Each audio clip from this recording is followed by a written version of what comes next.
Hello student, Devakshi teaching classes में आपका स्वागत है। मैं नीतू। आज हम पढ़ने जा रहे हैं अध्याय 7 एनसीईआरटी बुक का है ये। नए प्रश्न नए विचार। ठीक है, आज हम इसके बारे में डिस्कस करेंगे। Okay, let's start the class. Buddha की कहानियाँ। हम बुद्ध की कहानी के बारे में पढ़ते हैं। ओके, बुद्ध बौद्ध धर्म के संस्थापक सिद्धार्थ थे। बौद्ध धर्म के संस्थापक कौन थे? सिद्धार्थ थे, जिन्हें गौतम के नाम से भी जाना जाता था। उन्हें किस नाम से जाना जाता था? गौतम के नाम से जाना जाता था। उनका जन्म लगभग 2500 वर्ष पूर्व हुआ। ठीक है, उनका जन्म कब हुआ? 2500 वर्ष पूर्व हुआ। ठीक है, अब हम पढ़ते हैं यहाँ से। बुद्ध क्षेत्रीय थे तथा शाक्य नामक एक छोटे से गण से संबंधित थे। ठीक है, वो किस कुल के थे? क्षेत्रीय थे। ठीक है, और किस गण से संबंधित थे? शाक्य गण से संबंधित थे। ओके, युवावस्था में ही ज्ञान की खोज में उन्होंने घर के सुखों को छोड़ दिया। ठीक है, जैसे ही वो मतलब बड़े हुए तो उन्होंने क्या किया? ज्ञान की खोज में क्या किया? उन्होंने अपने घर के सुखों को छोड़ दिया। ठीक है, अपना घर छोड़ दिया उन्होंने अपने ज्ञान की खोज में। ओके, उन्होंने बोध गया बिहार। बोध गया कहाँ पे? बिहार में है। एक पीपल के नीचे कई दिनों तक तपस्या की। ठीक है, उन्होंने क्या किया? बोध गया कहाँ पे है? बिहार में है। वहाँ पे एक पीपल का वृक्ष है, उसके नीचे कई दिनों तक क्या की? तपस्या की। ठीक है, अंततः उन्हें ज्ञान प्राप्त हुआ। फिर अंत में क्या हुआ? उन्हें ज्ञान प्राप्त हुआ। इसके बाद से वे बुद्ध के रूप में जाने गए। ठीक है, इसके बाद वो किसके रूप में जाने गए? बुद्ध के रूप में जाने गए। यहाँ से वे वाराणसी के निकट स्थित सारनाथ गए। ठीक है, वो बोध गया से कहाँ गए? फिर वो सारनाथ गए। वाराणसी से वाराणसी के निकट कहाँ गए? सारनाथ गए, जहाँ उन्होंने पहली बार उपदेश दिया। ठीक है, जो महात्मा बुद्ध का उपदेश था, पहला उपदेश वहाँ कहाँ पे दिया था? उन्होंने सारनाथ में दिया था। ठीक है, कुशीनारा में मृत्यु। ठीक है, उनकी मृत्यु कहाँ पे हुई? कुशीनारा में हुई। ठीक है,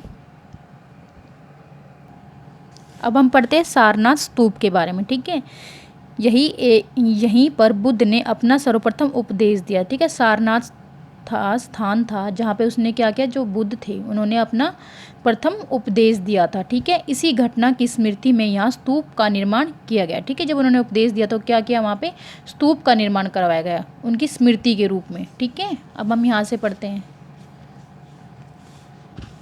बुद्ध ने शिक्षा दी कि यह जीवन के कष्टों और दुखों से भरा हुआ है। जो जीवन है हमारा वो किससे भरा हुआ है? दुख और कष्टों से भरा हुआ है। ठीक है, यह उनकी शिक्षा थी। किसकी? बुद्ध की। ठीक है, और ऐसा हमारी इच्छा और लालसाओं, ठीक है, जो हमेशा पूरी नहीं हो सकती। इच्छाएं लालसाएं क्या होती है? जो कभी पूरी नहीं होती, के कारण होता है। ठीक है, इस कारण होता है जो हमारा जीवन कष्टों से भरा है, ये हमारी इच्छा और लालसाओं के कारण है, जो कभी पूरी नहीं हो सकती हमारी। ठीक है, कभी कभी हम जो चाहते हैं वह प्राप्त कर लेने के बाद भी संतुष्ट नहीं होते। कई बार क्या होता है? हमें बहुत कुछ प्राप्त भी हो जाता है, फिर भी हमें संतुष्टि नहीं मिलती।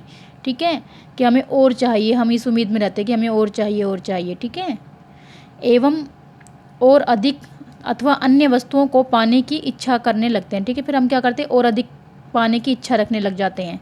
बुद्ध ने इस लिप्सा को तृष्णा कहा है। ठीक है, क्या कहा है बुद्ध ने? इस लिप्सा को तृष्णा कहा है। ठीक है, बुद्ध ने शिक्षा दी कि आत्म संयम अपनाकर हम ऐसी लालसा से मुक्ति पा सकते हैं। ठीक है, हम आत्म संयम बरत कर क्या कर सकते हैं? हम इन लालसाओं से, जो हमारी इच्छा है, इनसे हम मुक्ति प्राप्त कर सकते हैं। ठीक है, अपने मन को मन से संयम बनाकर हम क्या कर सकते हैं? अपनी आत्मा से संयम बनाकर हम क्या कर सकते हैं? अपनी इच्छाओं से मुक्ति प्राप्त कर सकते हैं। उन्होंने लोगों को दयालु होने तथा मनुष्यों के साथ जानवरों के जीवन का भी आदर करने की शिक्षा दी है। ठीक है, उन्होंने क्या किया? जो बुद्ध थे उन्होंने क्या किया? लोगों को दयालु होने, ठीक है, लोगों को दयालु और मनुष्य के साथ साथ किसके साथ? जानवरों के साथ आदर करने की भी शिक्षा दी है। किसने दी है? बुद्ध ने दी है। ठीक है, महात्मा बुद्ध ने दी है। ओके, बुद्ध ने अपनी शिक्षा सामान्य लोगों की प्राकृत भाषा में दी है। ठीक है, जो बुद्ध थे उन्होंने अपनी शिक्षा सामान्य लोगों को किस भाषा में दिया? प्राकृत भाषा में दिया, ताकि जो लोग हैं ना उनकी शिक्षा को अच्छे से समझ सके और उनका अनुसरण कर सके।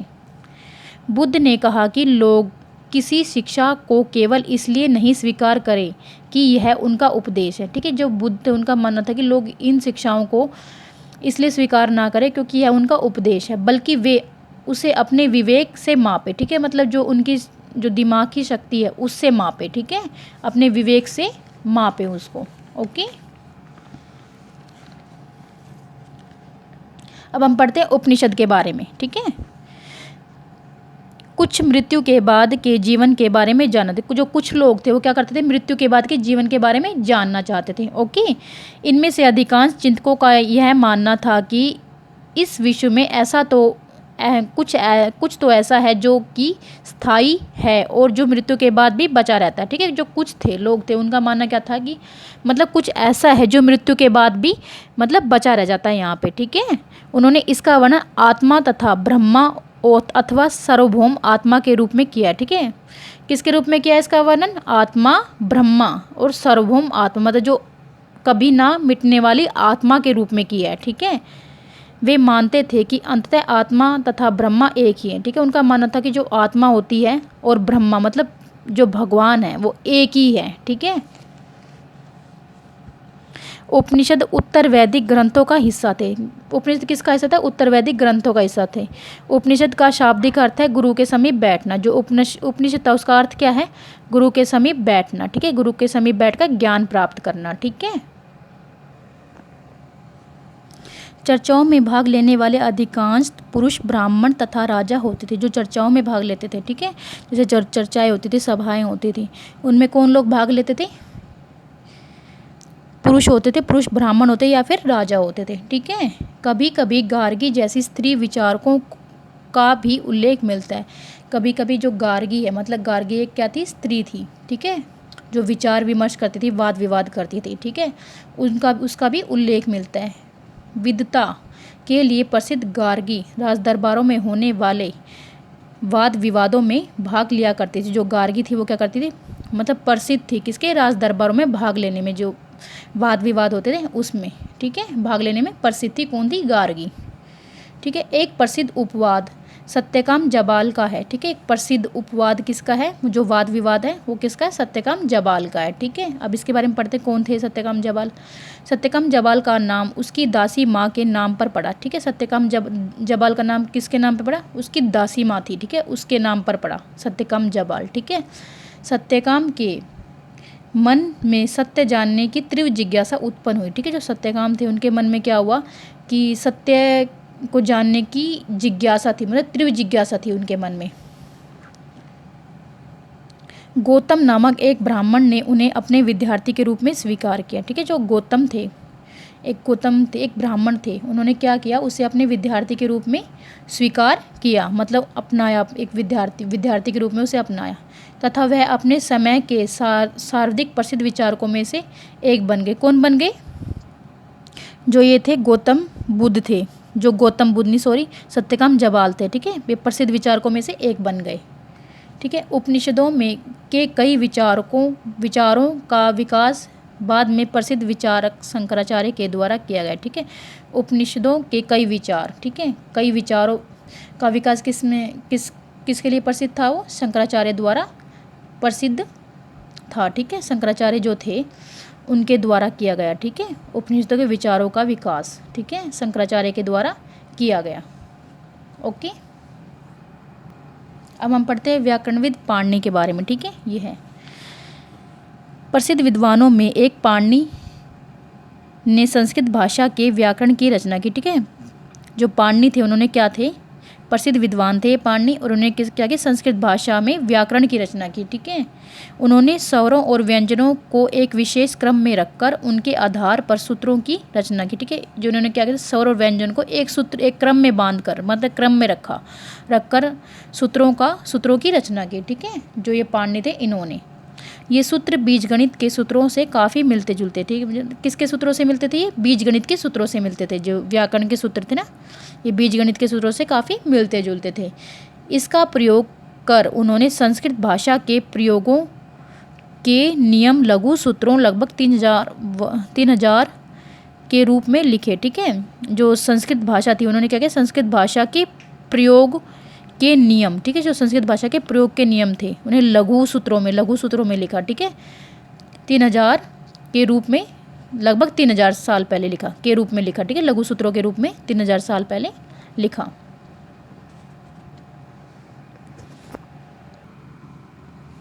अब हम पढ़ते हैं जैन धर्म, ठीक है। जैन धर्म के बारे में पढ़ेंगे हम। लगभग 2500 वर्ष पूर्व जैन धर्म के सर्वाधिक महत्वपूर्ण विचारक वर्धमान महावीर ने अपने विचारों का प्रसार किया, ठीक है। जो जैन धर्म के संस्थापक कौन थे? वर्धमान महावीर, ठीक है। इन्होंने क्या किया? 2500 वर्ष पूर्व अपने विचारों का प्रसार किया, ठीक है। वह वज्जी संघ के लिच्छवी कुल के एक क्षेत्रीय राजकुमार थे। वे कौन थे? वे वज्जी संघ के थे, ठीक है। लिच्छवी कुल के थे, ठीक है। उनका कुल क्या था? लिच्छवी था। और क्षेत्रीय राजकुमार थे, ठीक है। वो क्षेत्रीय राज संघ क्या था? उनका वज्जी संघ था और कुल था लिच्छवी और एक क्षेत्रीय राजकुमार थे, ठीक है। इस संघ के विषय में 30 वर्षों क्या हो गया ये? इस संघ के विषय में 30 वर्षों की आयु में उन्होंने घर छोड़ दिया, ठीक है। उन्होंने क्या किया? मतलब 30 वर्ष की आयु में उन्होंने अपना घर छोड़ दिया और जंगल में रहने लगे। और कहाँ जाके रहने लगे? जंगल में रहने लगे। 12 वर्ष तक उन्होंने कठिन और वह एकाकी जीवन व्यतीत किया। और 12 वर्ष तक क्या किया उन्होंने? कठिन और एकाकी जीवन, मतलब अकेले ही जीवन व्यतीत किया। इसके बाद उन्हें ज्ञान प्राप्त हुआ, ठीक है। फिर क्या हुआ? इन्हें ज्ञान प्राप्त हुआ। महावीर का कहना था सभी जीव जीना चाहते हैं। महावीर क्या कहते हैं? सभी जीवों को जीने का अधिकार है। सभी के लिए जीवन प्रिय है, ठीक है। तो सभी के लिए जीवन क्या है? प्रिय है। महावीर ने अपनी शिक्षा प्राकृत में दी, ठीक है। उन्होंने जो बुद्ध थे उन्होंने भी अपनी शिक्षा प्राकृत में दी सामान्य लोगों को, और जो महावीर थे उन्होंने भी शिक्षा अपनी प्राकृत में दी। यही कारण है कि साधारण जन भी उनके तथा उनके अनुयायियों की शिक्षाओं को समझ सके। जो साधारण लोग थे वो भी उनके जो उनके उसकी शिक्षा थी, उनके जो शिक्षक थे, जो अनुयायी थे, और उनकी शिक्षा को समझ सके, ठीक है। मगध में बोली जाने वाली प्राकृत मगधी कहलाती, ठीक है। मगध में कौन सी भाषा बोली जाती थी? मगधी, ठीक है। वो क्या कहलाती? प्राकृत कहलाती। जो प्राकृत भाषा थी वो मगधी कहलाती थी, ओके। जैन नाम से जाने गए महावीर के अनुयायियों को भोजन के लिए शिक्षा मांगकर सादा जीवन बिताना होता था, ठीक है। जो जैन धर्म के जो महावीर के अनुयायी थे, जो जैन धर्म के जो महावीर के अनुयायी थे, उन्हें भोजन के लिए भिक्षा मांग कर, ठीक है। उन्हें क्या करता? मतलब भिक्षा मांगनी पड़ती थी और सादा जीवन बिताना होता था, ठीक है। चोरी ना करने की उन्हें सख्त हिदायत थी, ठीक है। उन्हें चोरी नहीं करनी चाहिए थी। उन्हें ब्रह्मचर्य का पालन करना होता था, ठीक है। ये सब चीज़ें क्या थी? मतलब उनके अनुयायियों को इनका पालन करना पड़ता था। पुरुषों को वस्त्र सहित सब कुछ त्याग देना पड़ता। जो पुरुष थे उन्हें क्या करता? वस्त्र सहित सब कुछ त्याग देना पड़ता था, ओके। जैन शब्द जिन शब्द से निकला। जैन शब्द किससे निकला? जिन शब्द से निकला, जिसका अर्थ है विजेता, ठीक है। क्या अर्थ है इसका? विजेता अर्थ है। अब हम पढ़ते हैं यहाँ से।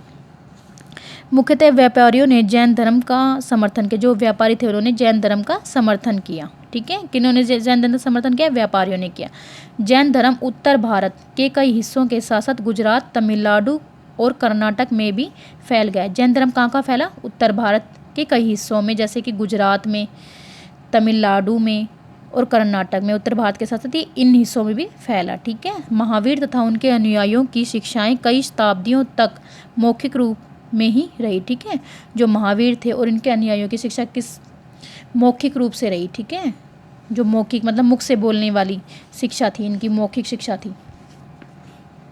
वर्तमान रूप में उपलब्ध जैन धर्म की शिक्षाएं लगभग 1500 वर्ष पूर्व गुजरात में वल्लभी नामक स्थान पर लिखी गई, ठीक है। इनकी शिक्षाएं कहाँ पे लिखी गई? वर्तमान में उपलब्ध जैन धर्म की शिक्षाएं लिखी गई गुजरात की वल्लभी में, ठीक है। कब लिखी गई? लगभग 1500 वर्ष पूर्व लिखी गई थी, ओके। अब हम पढ़ते हैं संघ के बारे में। संघ महावीर तथा बुद्ध दोनों का ही मानना था कि घर का त्याग करने पर ही सच्चे ज्ञान की प्राप्ति हो सकती। जो महात्मा बुद्ध थे और महावीर थे, दोनों का यह मानना था कि सच्चे ज्ञान की प्राप्ति तब हो सकती है जब हम घर का त्याग कर दें। ऐसे लोगों के लिए उन्होंने संघ नामक संगठन बनाया, ठीक है। जो लोग इन सब चीज़ों का त्याग करते थे उन्होंने क्या बनाते थे? उन लोगों के लिए एक संगठन बनाते थे जिसे संघ कहा जाता था, संघ संगठन कहा जाता था, ठीक है। जहाँ घर का त्याग करने वाले लोग एक साथ रह सकें, ठीक है। जो लोग थे क्या करते थे? जो घर का त्याग करते थे उस संघ में रह सकते थे, ठीक है। संघ में रहने वाले बौद्ध भिक्षुओं के लिए बनाए गए नियम विनय पिटक नामक ग्रंथ में मिलते हैं, ठीक है। जो बौद्ध भिक्षुओं के लिए बनाए गए संघ में जो बौद्ध भिक्षुओं के लिए नियम बनाए गए थे वो किस में मिलते हैं? विनय पिटक नामक ग्रंथ में मिलते हैं। विनय पिटक से हमें पता चलता है कि संघ में पुरुष और स्त्रियों के रहने के अलग अलग व्यवस्था थी। थी। ठीक है, जो विनय पिटक है उससे हमें क्या पता चलता है ग्रंथ से कि जो संघ में जो पुरुष और स्त्रियां रहते थे उनके रहने की अलग अलग व्यवस्था थी। सभी व्यक्ति संघ में प्रवेश ले सकते थे। ठीक है, कोई भी व्यक्ति हो, सभी व्यक्ति संघ में प्रवेश ले सकते थे। ओके,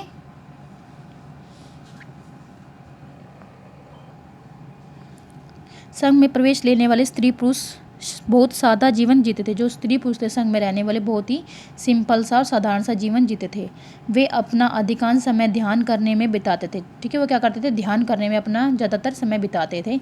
और दिन के एक निश्चित समय में वे शहरों तथा गाँव में जाकर भिक्षा मांगते थे। वो क्या करते, शहरों तथा गाँव में जाकर क्या करते, भिक्षा मांगते थे। यही कारण है कि उन्हें भिक्षु तथा भिक्षुणी, साधु, भिखारी के लिए प्राकृत शब्द। ठीक है, भिक्षुणी भिक्षुणी किस लिए, साधु और भिखारी के लिए एक प्राकृत शब्द है। ठीक है, प्राकृत भाषा में इन्हें भिक्षुणी या भिक्षुणी कहते हैं। ठीक है, भिक्षुणी भिक्षुणी क्या कहते हैं, साधु भिखारी। ठीक है, प्राकृत भाषा में कहा जाता है इन्हें। ठीक है, कहा गया वे, अब हम आगे बढ़ते हैं अपने पेज पे।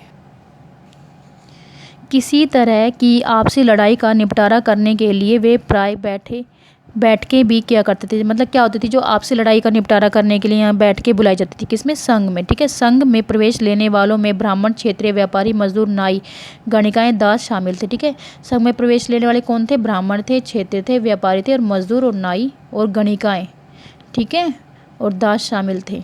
ठीक है, अब हम पढ़ते हैं आगे, यह पढ़ते हैं वाला।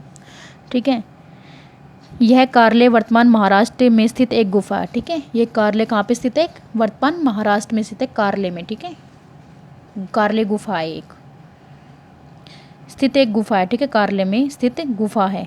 भिक्षु भिक्षुणी इन शरण स्थलों में रहकर ध्यान किया करते। ठीक है, इन शरण स्थलों में क्या करते, भिक्षु भिक्षुणी रहकर यहाँ पे ध्यान किया करते थे। अब हम पढ़ते हैं विहार के बारे में। विहार, जैन तथा बौद्ध भिक्षु पूरे साल एक स्थान से दूसरे स्थान घूमते हुए उपदेश दिया करते थे। जो जैन थे और बौद्ध भिक्षु क्या करते, पूरे साल उपदेश देते थे एक स्थान से दूसरे स्थान घूमते हुए। केवल वर्षा ऋतु में जब यात्रा करना कठिन हो जाता था तो वे एक स्थान पर ही निवास करते थे।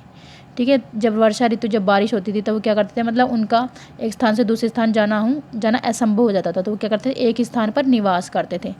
ऐसे समय में अपने अनुयायियों द्वारा उद्यानों में बनवाए गए स्थायी निवासों में अथवा तथा पहाड़ी क्षेत्रों की प्राकृतिक गुफाओं में रहते थे। फिर वो क्या करते, जो उनके अनुयायी थे, ठीक है, जिन्हें वे शिक्षा देते थे, उनके द्वारा बनाए गए उद्यानों में अस्थायी निवासों में अथवा पहाड़ी क्षेत्रों में प्राकृतिक गुफाओं में रहते थे। यहाँ पे रहते थे। ठीक है, अस्थायी निवासों में और प्राकृतिक गुफाओं में रहते थे वो लोग।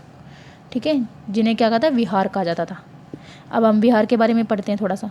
शरणस्थल बनाए गए जिन्हें विहार कहा गया। ठीक है, शरणस्थल जो बनाए जाते थे उन्हें क्या कहता था, विहार कहा जाता था। आरंभिक विहार लकड़ी के बनाए गए थे। पहले क्या थे, आरंभिक जो पहले विहार बनाए गए, किसके बनाए गए थे, लकड़ी के बनाए गए थे। तथा बाद में इनके निर्माण में ईंटों का प्रयोग होने, फिर बाद में क्या हुआ, इनके निर्माण में किसका प्रयोग होने लगा, ईंटों का प्रयोग होने लग गया। पश्चिमी भारत में विशेषकर कुछ विहार पहाड़ियों को खोदकर बनाए गए थे। जो पश्चिमी भारत है वहाँ पर विशेषकर, मतलब जो पहाड़ थे उन्हें काट कर बनाए गए थे विहार। ठीक है, पहाड़ियों को खोद कर बनाए गए थे, पहाड़ियों को खोद कर बनाए गए थे। ओके, अब हम पढ़ते बुद्ध के अनुयायी जब भिक्षुओं की श्रेणी में प्रवेश करते। जो बुद्ध के अनुयायी थे वो क्या करते थे, भिक्षुओं की श्रेणी में प्रवेश करते थे, तो वे अपना वर्ण, श्रेणी और परिवार सब त्याग देते थे। ठीक है, वो क्या करते थे, अपना जो उनका जो भी गोत्र था, वर्ण था और उनकी श्रेणी थी, ठीक है, वो किसी भी श्रेणी को, अछूत हो, ब्राह्मण हो, सब मतलब त्याग देते थे सब चीज़ों को। ठीक है, मतलब सब संघ में जाके एक ही हो जाते थे। प्राय किसी धनी व्यापारी, राजा अथवा भूस्वामी द्वारा दान में दी गई भूमि पर विहार का निर्माण किया जाता है। ठीक है, विहार का निर्माण कहाँ किया जाता था, जो धनी लोग थे, धनी व्यापारी थे, राजा अथवा भूस्वामी द्वारा दान दी गई भूमि के ऊपर विहारों का निर्माण किया जाता था। ठीक है, आने वाली शताब्दियों में बौद्ध धर्म उपमहाद्वीप के विभिन्न हिस्सों के साथ साथ बाहरी क्षेत्रों में भी फैल गया। ठीक है, आने वाले समय में क्या हुआ, जो ये बौद्ध धर्म कहाँ फैला, उपमहाद्वीप के विभिन्न हिस्सों के साथ साथ बाहरी क्षेत्रों में भी फैल गया। ठीक है, हम आश्रम व्यवस्था के बारे में पढ़ते हैं। ठीक है, जैन तथा बौद्ध धर्म जिस समय लोकप्रिय हो रहे थे, ठीक है, जो बौद्ध धर्म थे और जैन धर्म थे वो जब लोकप्रिय हो रहे थे, लगभग उसी समय ब्राह्मणों ने आश्रम व्यवस्था का विकास किया। जो ब्राह्मण थे, ठीक है, जो पुरोहित थे, ब्राह्मण थे, उन्होंने क्या किया, आश्रम व्यवस्था का विकास किया। ठीक है। आश्रम शब्द का तात्पर्य लोगों द्वारा रहने तथा ध्यान करने के लिए प्रयोग में आने वाले स्थान से नहीं, बल्कि इसका तात्पर्य जीवन के एक चरण से था। ठीक है। क्या था, जो आश्रम शब्द का तात्पर्य किससे था, लोगों के ध्यान करने के लिए प्रयोग होने वाले स्थान, बल्कि इसका तात्पर्य जीवन के एक चरण से था। ठीक है। मतलब ध्यान करने से था इसका। ठीक है। जो का एक जीवन का एक चरण था। ठीक है। ब्रह्मचार्य, गृहस्थ, वानप्रस्थ तथा संन्यास नामक 4 आश्रमों की व्यवस्था की। ठीक है। इसमें क्या थी, आश्रम व्यवस्था में 4 आश्रम थे। कौन से थे, ब्रह्मचार्य, गृहस्थ,